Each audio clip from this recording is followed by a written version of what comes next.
Nessa apuração são 96,6% das urnas apuradas até o momento. Lula tem 47,84% dos votos e Jair Bolsonaro tem 43,71% dos votos. Fernando, você conhece muito de pesquisas. Muitas das críticas dos bolsonaristas a partir desses resultados é justamente sobre os resultados que as pesquisas traziam.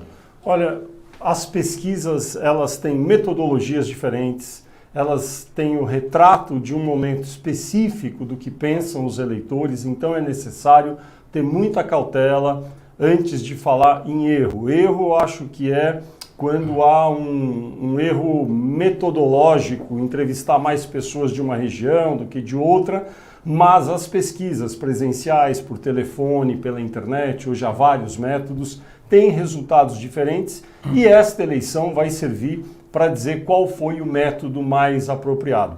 Eu queria mostrar aqui, acho muito importante, não sei se dá para mostrar grande na tela, tirar nós três aqui, mas mostrar realmente o resultado. Tudo indica que o ex-presidente Lula vai terminar na redondeza de 48% dos votos válidos. É uma votação expressiva. E o candidato Bolsonaro, atual presidente da República, deve terminar com aproximadamente 43% dos votos válidos. Isso significa que a metodologia usada na véspera da eleição por algumas empresas talvez não tenha sido a mais correta, porque em todas elas se falava na possibilidade de haver a conclusão no primeiro turno. Obviamente há margem de erro, diziam que talvez não fosse assim, mas a diferença de votos que se atribuiu nesses estudos de intenções de voto para o atual presidente Bolsonaro ficou realmente um pouco distante. Então, não é que houve um erro, houve um problema metodológico que não permitiu a essas empresas captarem. Eu queria dizer, Guilherme e Paulo, o Poder 360 tem também no grupo o Poder Data, que é uma empresa de pesquisas criadas em 2017, que faz pesquisas por telefone, e já em 2018 foi muito importante porque em momentos ao longo da campanha antecipou tendências.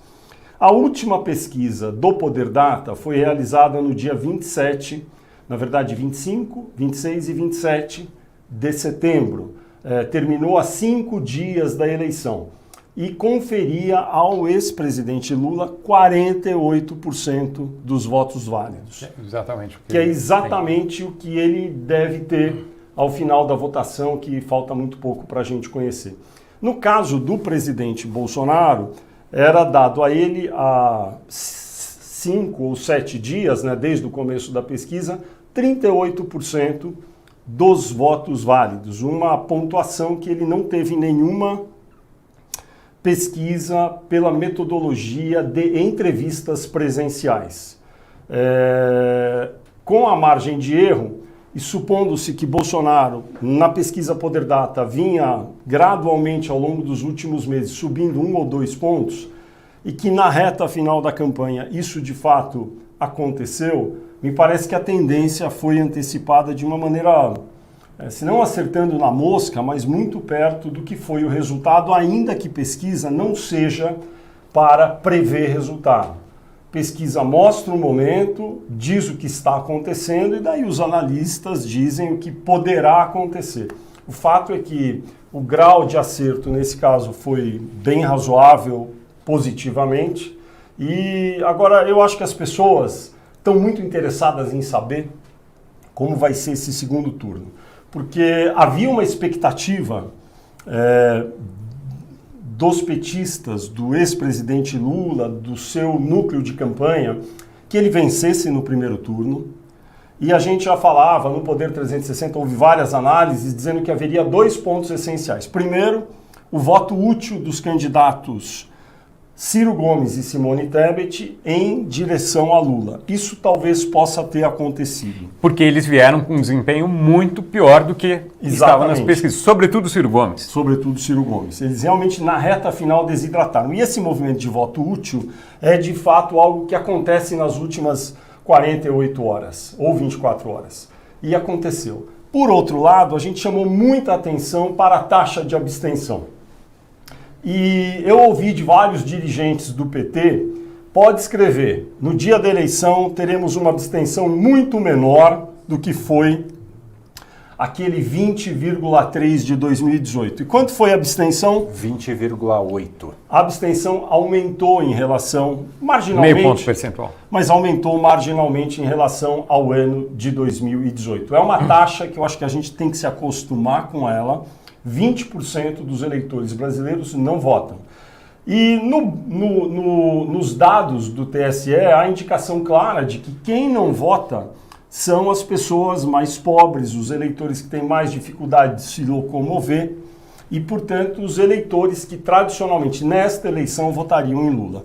Todos os cálculos diziam que aplicando essa taxa de rejeição à taxa de intenção de votos de Lula em várias pesquisas, considerando todas as demografias, o ex-presidente Lula perderia pontos por causa da taxa de abstenção. E, de fato, aparentemente foi isso que aconteceu, sobretudo no caso do resultado das pesquisas presenciais, como a gente vê. E a taxa de abstenção é bastante difícil de ser captada pelas pesquisas, né, Fernando? Exato. Por quê? Porque as pessoas têm muito receio em admitir para um pesquisador que não vão votar. Porque a lei no Brasil determina que o voto é obrigatório. A gente sabe que a multa é infinitesimal, é menos de R$3, e depois de alguns anos o Congresso aprova uma lei anistiando todo mundo que não votou e ninguém paga a multa. Mas as pessoas, enfim, isso é até legal, eu acho, os brasileiros querem cumprir a lei e têm receio de falar que não vão votar. Então as pesquisas não captam o que poderá vir a ser a taxa de abstenção. Agora, olhando para frente, eu acho que havia uma expectativa de vencer no primeiro turno, né, por parte de Lula e do PT. Essa expectativa não se cumpriu. A segunda expectativa era que a diferença fosse muito alta, de 10, 12, 15 pontos. Essa expectativa também não se cumpriu. Possivelmente a diferença vai ficar na redondeza de 4 a 5 pontos percentuais. Obviamente que é muito melhor passar para o segundo turno com 48 do que com 43, claro. Mas e nada impede que o presidente Lula entre e a gente diga aqui que ele possa ter um certo favoritismo, porque ele sai na frente. Mas a gente vai ter que aguardar as primeiras pesquisas agora, na semana que começa. Eu não tenho muita segurança para dizer sobre os movimentos que haverá a partir de agora na política. Eu acho que vai ser uma disputa muito mais apertada do que se previa. O ex-presidente Lula tem uma rejeição muito menor do que o presidente Bolsonaro. É muito difícil para o presidente Bolsonaro trazer a taxa de rejeição que ele tem contra si próprio para níveis parecidos com o de Lula, mas a gente vai ter que esperar para a poeira assentar um pouco e ver como vai ser a embocadura da disputa no segundo turno. Ele chega muito mais forte, o Bolsonaro, do que se esperava, certo? Muito mais forte. Eu acho que, inclusive, porque nos estados, né, por exemplo, vamos ver o Rio Grande do Sul, que é um estado muito importante, e todas as sondagens eleitorais indicavam que Eduardo Leite terminaria na frente e Onyx Lorenzoni seria o underdog, ali o segundo colocado, para disputar o segundo turno com Eduardo Leite. E o que aconteceu até agora? No Rio Grande do Sul, como aí estamos em Roraima, mas assim, descendo um pouco mais para o Rio Grande do Sul, a gente vai notar que possivelmente o segundo turno vai ser entre Onyx Lorenzoni e possivelmente Eduardo Leite ou o candidato do PT, que se dividiram. E não estava muito certo isso. A diferença é muito pequena, é de Exato. 5 mil votos. Menos de 5 mil votos. Exato. Agora, já uma coisa é certa, Onyx Lorenzoni, ex-ministro da Casa Civil e de outras pastas, aliado de primeiríssima hora de Bolsonaro, estará no Rio Grande do Sul fazendo campanha, não é? A favor de Bolsonaro e vice-versa.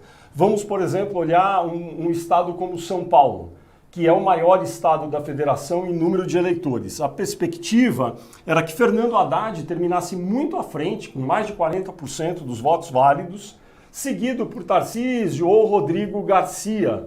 O fato é que a eleição aparentemente termina, né? Falta menos de 1%.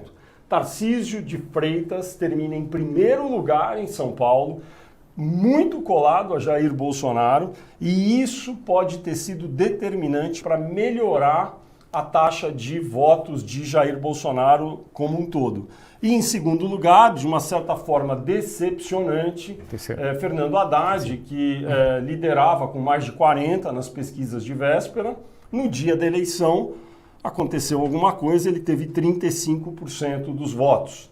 E muita dificuldade, talvez, num confronto direto aí com o Tarcísio. Vai ser uma disputa que talvez seja uma das mais importantes para definir a eleição presidencial. Ninguém esquece que em 2018 o presidente Bolsonaro teve, se eu não me engano, perto de 60% dos votos em São Paulo.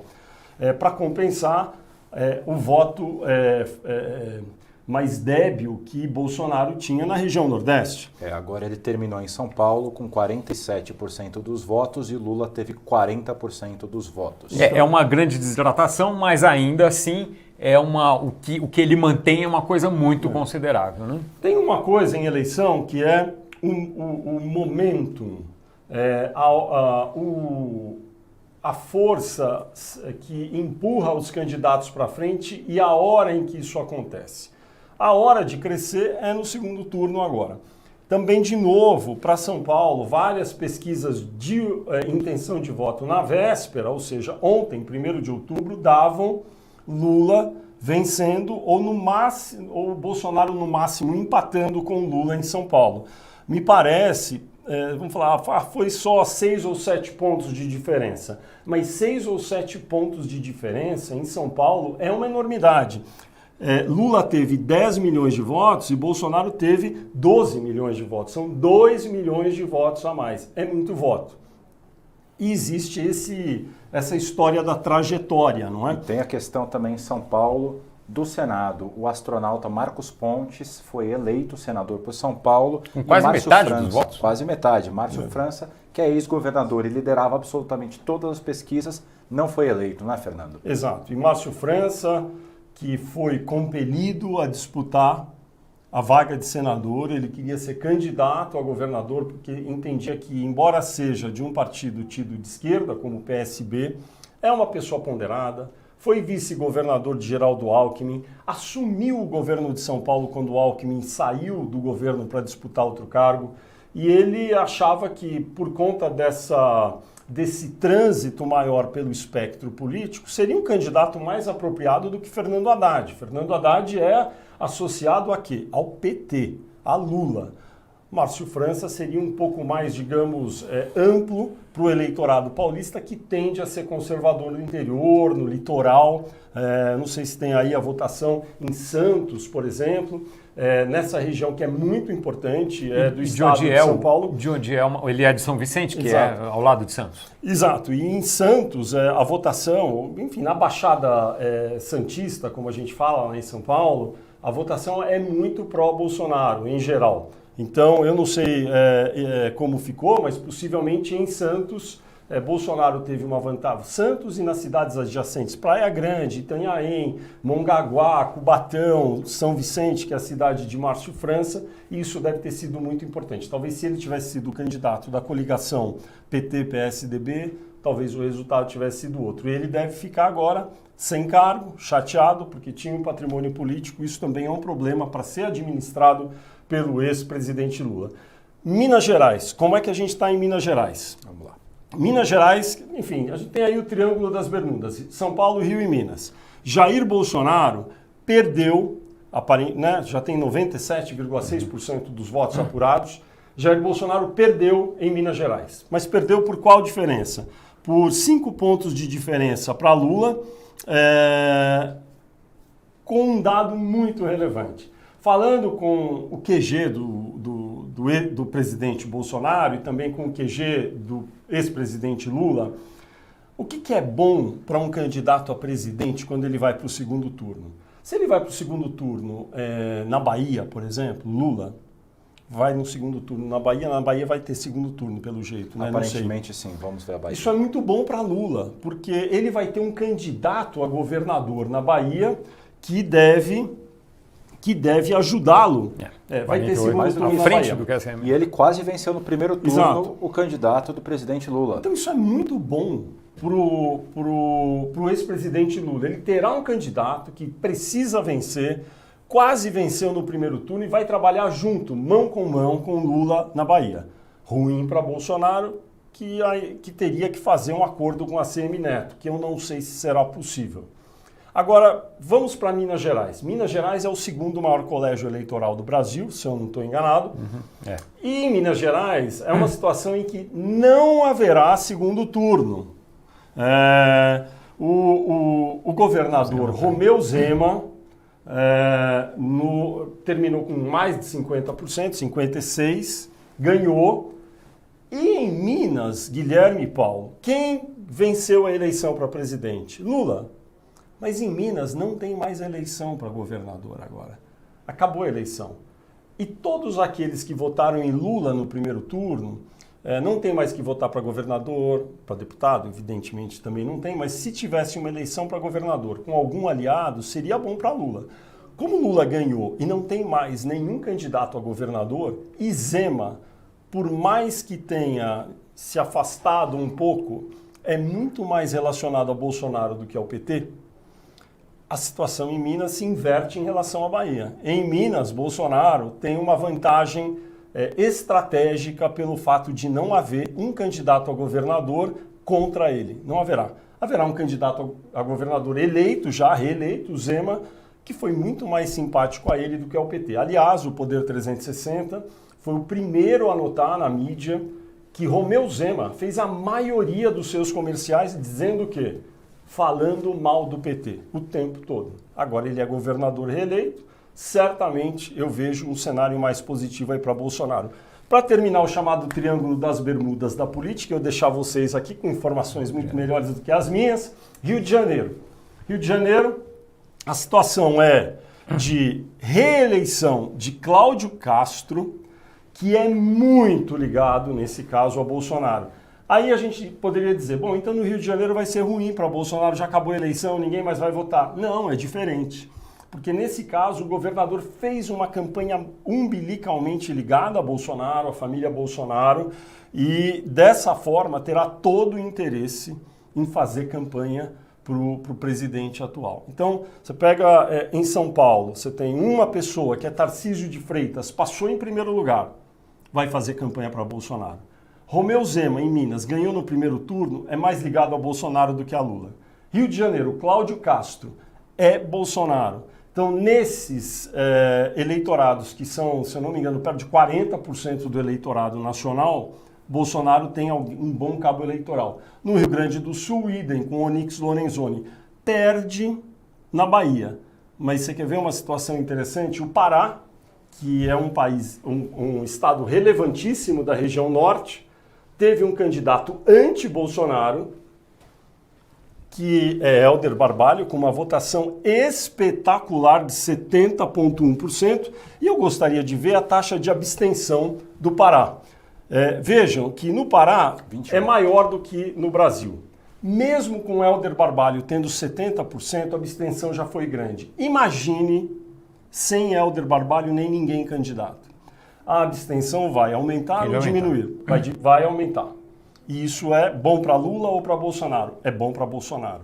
Então, eu tendo a achar que logo no começo da campanha haverá um estreitamento da diferença.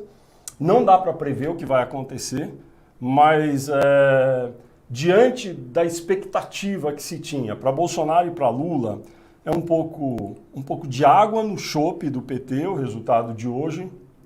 É um alento para a campanha de Bolsonaro, nada está decidido, a campanha é muito dura para os dois lados. Falei aqui as dificuldades de Bolsonaro e de Lula, né? Sendo a de Bolsonaro a mais importante, essa rejeição brutal que ele tem ao nome dele, mas a gente vai ter que esperar agora. Com isso, acho que a gente deu a notícia completa aqui, não é?